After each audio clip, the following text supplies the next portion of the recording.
Hello and welcome back.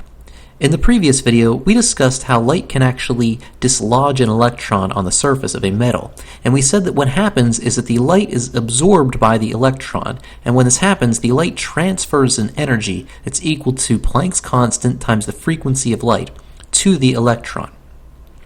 In this video, I want to look at a very similar phenomenon where basically light is going to scatter off of an electron. So it's not going to be completely absorbed by the electron, the light's just going to be deflected by the electron. And this phenomenon is called the Compton Effect. Now recall that when light hits something like a single slit or a double slit or a diffraction grating, this is going to produce an interference pattern. And we can kind of think of this as the light that's passing through these slits is being deflected. And remember that the condition for constructive interference is that d sine theta must be equal to an integer times the wavelength. And if I rearrange this to solve for sine theta, I see that sine theta is equal to an integer times the wavelength divided by the spacing between the slits. And we usually use m for the integer. Now what this means is that because sine of theta is always between +1 and -1, the constructive interference will only occur if the wavelength is less than the spacing between the slits, so that this number on the right side is some value that's less than 1. And so what this means is that if you're trying to observe interference, then the wavelength needs to be smaller than the spacing between the slits. So if you have some type of diffraction grating where the slit spacing is very, very small, then the wavelength needs to be even smaller than that in order to see some type of interference pattern. And for the most part, visible light is extremely small wavelength. So the wavelengths of visible light is something like 400 nanometers up to 700 nanometers, and that's an extremely small spacing. However, the atoms inside most materials are spaced even closer together, and it turns out that the atoms inside most objects can basically act just like a diffraction grating. So what happens is that when the light passes through a crystal, the light is going to be blocked by the atoms, and it can pass through those spacings between the atoms. And you're only going to see an interference pattern if the wavelength of this light is even smaller than the spacing between atoms. And it turns out that this will happen for X-rays.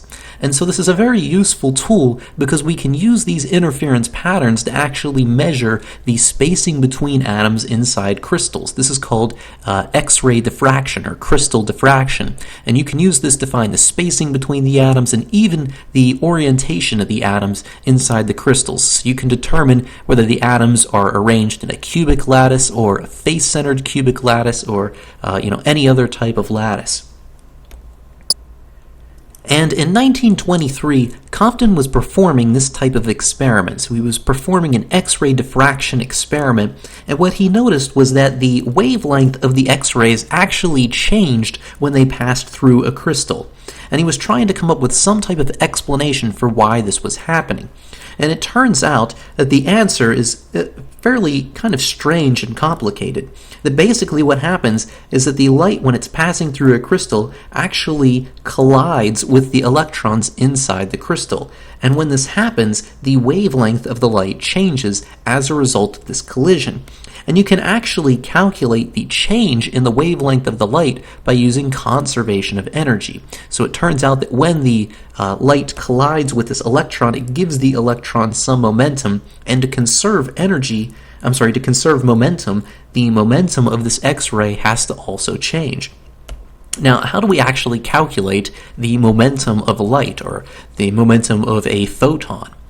Well, it turns out that the answer is given by the special theory of relativity, which, unfortunately, because of time constraints, we're not going to go into a whole lot. But it turns out that special theory of relativity tells us that the kinetic energy of a particle is actually given by this formula here. So it's the momentum times the speed of light, quantity squared, plus mc squared, quantity squared, square rooted.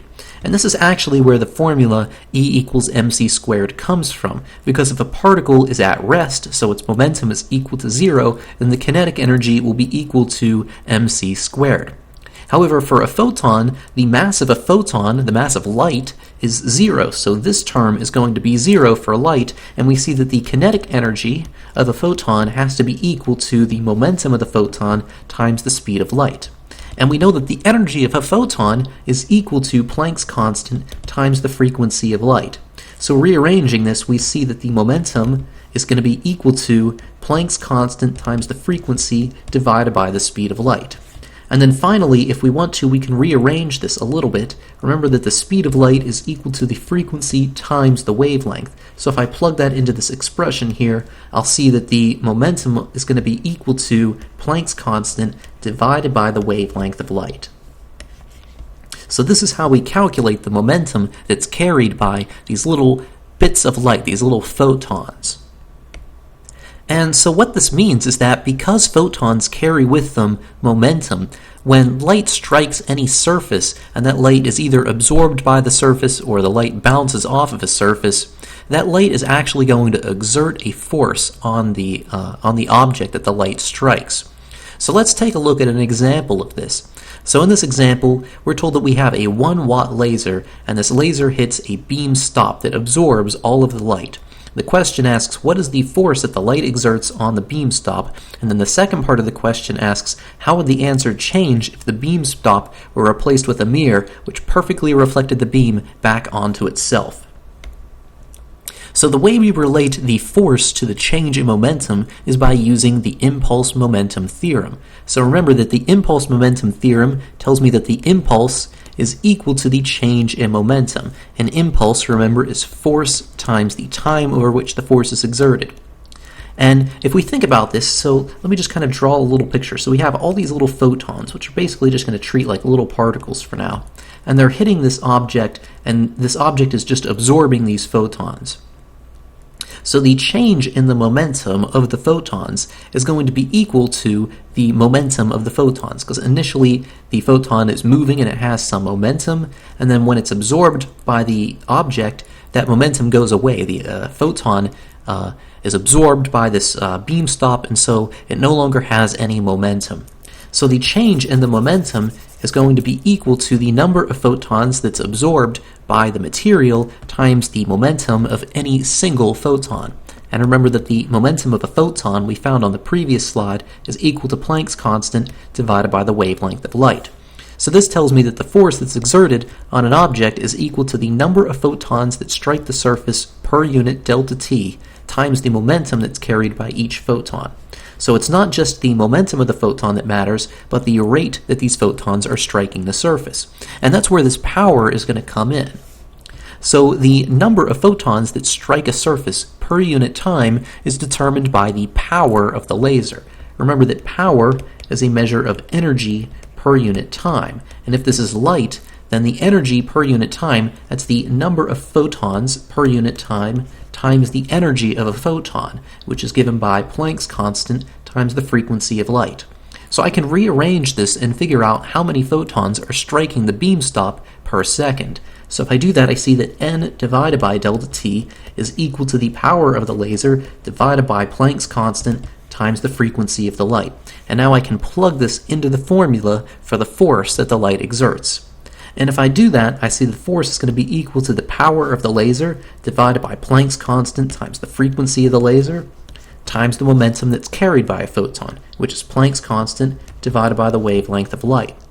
And when I do this, I see that the Planck's constant cancels, and this is equal to the power of the laser divided by the frequency of the light times the wavelength of the light.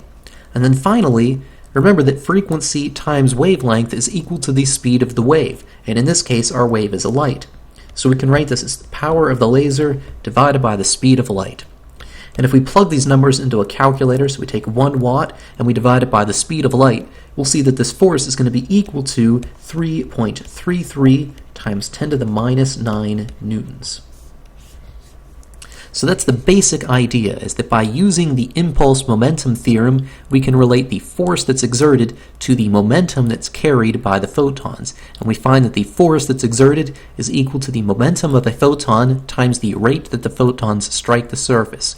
And we can calculate the rate that photons strike the surface by looking at the power of the laser, because the power of the laser is equal to the rate that photons hit the surface times the energy that's carried by each photon. The second part of the question asked, how would this answer change if the photons were reflected off of the surface instead of being absorbed by the surface? So in this case, what we have is we have this mirror here, and these little photons are coming in, and they're initially moving this way. They hit the mirror, and then after they strike the mirror, they're now moving in the opposite direction. Well, this is just like any of those other types of problems that we talked about earlier in the year about impulse momentum theorem, is that remember that momentum is a vector quantity.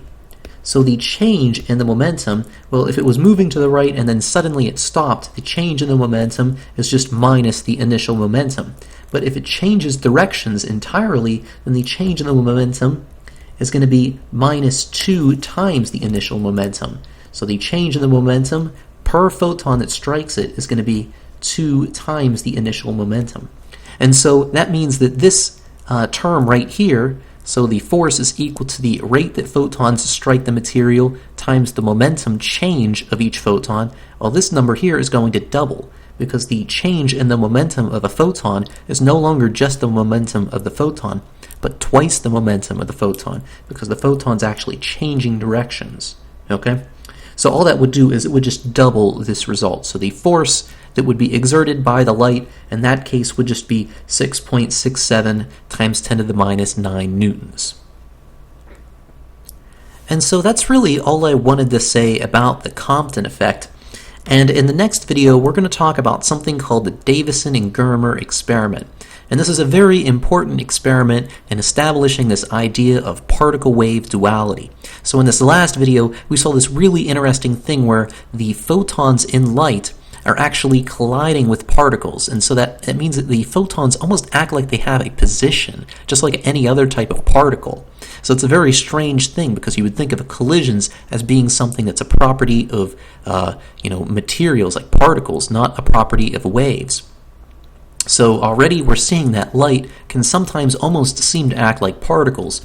And in the next video, we're going to see that particles, like electrons, can also sometimes act like waves. So they can create things like interference patterns.